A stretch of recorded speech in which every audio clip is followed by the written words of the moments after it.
मुख्यमंत्री एकनाथ शिंदे यांच्या हस्ते पुण्यात 100व्या अखिल भारतीय मराठी नाट्य संमेलनाचं उद्घाटन। मुख्यमंत्री एकनाथ शिंदे यांच्या हस्ते 100व्या अखिल भारतीय मराठी नाट्य संमेलनाचं पुण्यात उद्घाटन करण्यात आलं। मराठी रंगभूमीचे प्रश्न सोडविण्यासाठी लवकरच बैठकीचं आयोजन करण्यात येईल, तसेच वृद्ध कलावंतांचं मानधन वाढविण्यात येईल, असं प्रतिपादन यावेळी मुख्यमंत्री शिंदे यांनी केलं। मोरया गोसावी क्रीडा संकुल चिंचवड येथील आद्य नाटककार विष्णुदास भावे रंगमंचावर आयोजित या कार्यक्रमाला उद्योगमंत्री तथा नाट्य संमेलनाचे निमंत्रक उदय सामंत, ज्येष्ठ नेते तथा नाट्य संमेलनाचे स्वागताध्यक्ष खासदार शरद पवार, खासदार श्रीरंग बावरणे, 99व्या नाट्य संमेलनाचे अध्यक्ष प्रेमानंद गजवी, नाट्य संमेलनाचे अध्यक्ष डॉक्टर जब्बार पटेल, अखिल भारतीय मराठी नाट्य परिषदेचे अध्यक्ष प्रशांत दामले, नाट्य परिषदेच्या पिंपरी चिंचवड शाखेचे अध्यक्ष भाऊसाहेब भोईर आदी उपस्थित होते। मराठी माणसाच्या नाट्यप्रेमामुळे 100 वर्षे ही गौरवशाली परंपरा लाभली असल्याचं नमूद करून मुख्यमंत्री म्हणाले की या देशात नाट्यकलेला 2000 वर्षांची दीर्घ परंपरा लाभली आहे। मराठी रंगभूमीची सुरुवात विष्णुदास भावे यांच्या सीता स्वयंवर या नाटकानं झाल्यानंतर मराठी रंगभूमीने अनेक बदल पाहिलेत। अनेक थोर कलाकारांच्या योगदानातून मराठी रंगभूमी बहरली। नाटक रसिकांच्या पसंतीस उतरण्यासाठी आशय, विषय, सादरीकरण, नेपथ्य, संगीत याची चाकोरी मोडण्याची गरज असते। मराठी रंगभूमीने ते केल्यानं या रंगभूमीचा उत्कर्ष होत आहे। आज समाज माध्यमांच्या काळातही प्रेक्षक नाटकांना गर्दी करतात। व्यावसायिक सोबत प्रायोगिक रंगभूमीलाही चोखंदळ प्रेक्षकांचा चांगला प्रतिसाद मिळतो आहे। हजारो कलाकार आणि पडद्यामागील कलावंतांनी यासाठी योगदान दिलंय। गेल्या 100 वर्षात सुवर्ण काळ अनुभवताना अनेक अडचणींवर मात करीत रंगभूमी पुढे जात आहे। म्हणूनच या रंगभूमीचा आनंद सोहळा दिमाखात साजरा होत आहे, असं मुख्यमंत्री शिंदे म्हणाले। लेण्या, स्मारक आणि शौर्याचा इतिहास आहे। तसाच नाट्य आणि नृत्य संगीताची उज्ज्वल परंपरा आपल्याला लाभलेली आहे। भारतातील नाट्यकलेला तर 2000 वर्षांची अतिशय मोठी परंपरा। विष्णुदास भावे ज्यांनी 5 नोव्हेंबर 1843 या दिवशी सीता स्वयंवर हे नाटक सांगलीत सादर केलं आणि मराठी रंगभूमीचा त्याच दिवशी जन्म झाला असं मानलं जातं। त्यानंतरच्या 180 वर्षात मराठी रंगभूमीने अनेक बदल पाहिले, अनेक बदल बचवले, अनेक आव्हानांना ती सामोरी गेली। त्याचे साक्षीदार तुम्ही सर्वजण आहात। आज OTT आणि सोशल मीडियाच्या काळातही मराठी प्रेक्षक नाटक बघायला गर्दी करतात, ही वस्तुस्थिती आहे। हे आपल्याला मान्य करावं लागेल आणि व्यावसायिक नाटकांची जेवढी चलती आज आहे तेवढाच प्रायोगिक रंगभूमीलाही बहर आलेला आहे। अशोक सराफ यांच्या व्हॅक्यूम क्लीनर या नाटकाचा प्रयोग गेल्या आठवड्यात आमच्या ठाण्यामध्ये गडकरीमध्ये होता। त्याचं तिकीट काढण्यासाठी प्रेक्षकांनी सकाळी 7 वाजल्यापासून रांगा लावल्या।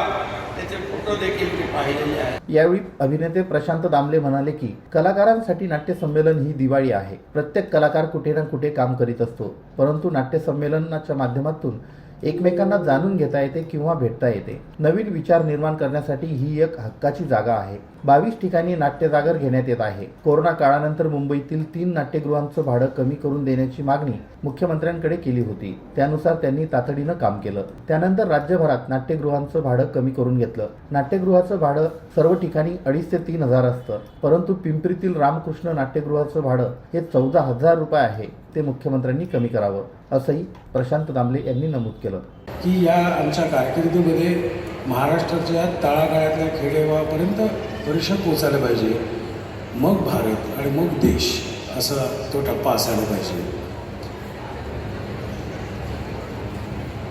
अखिल भारतीय नाट्य परिषद याची जबाबदारी जेव्हा माझ्यावर आली तेव्हा अनेक गोष्टी माझ्यासमोर होत्या।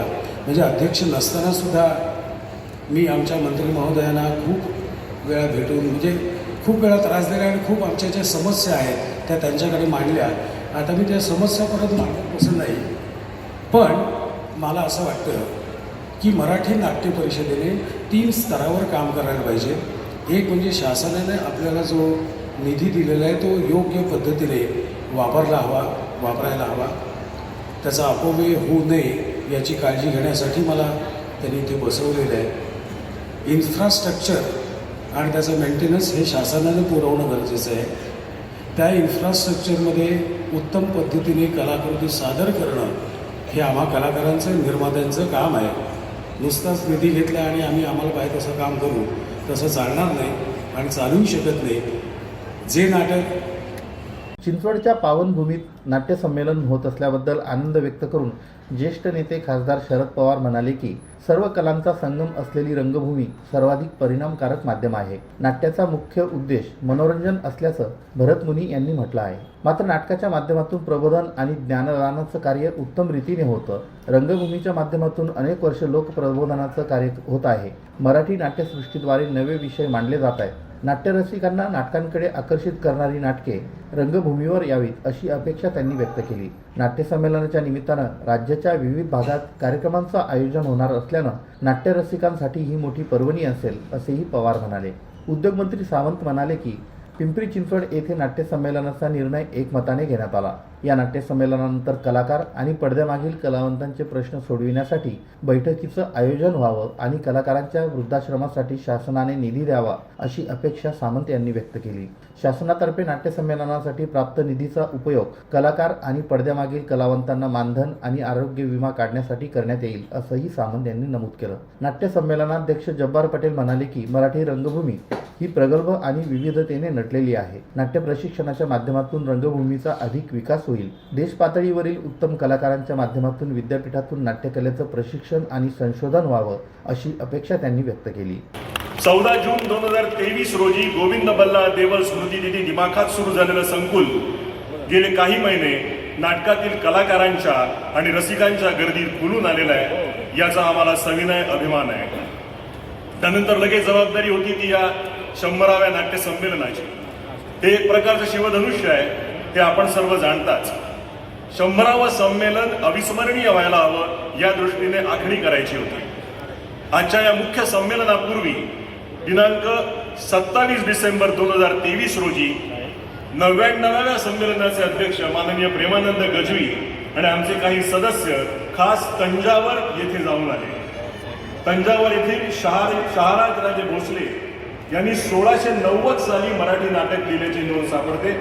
त्यांना मानवंदना देण्यासाठी प्राध्यापक गजवी स्वतः तंजावर येथे गेले आणि तेथे एका छोट्या कार्यक्रमाचं आयोजन आमच्या सदस्यांनी केलं. मी महाराष्ट्र बातम्यांसाठी सचिन बागुल, धुळे.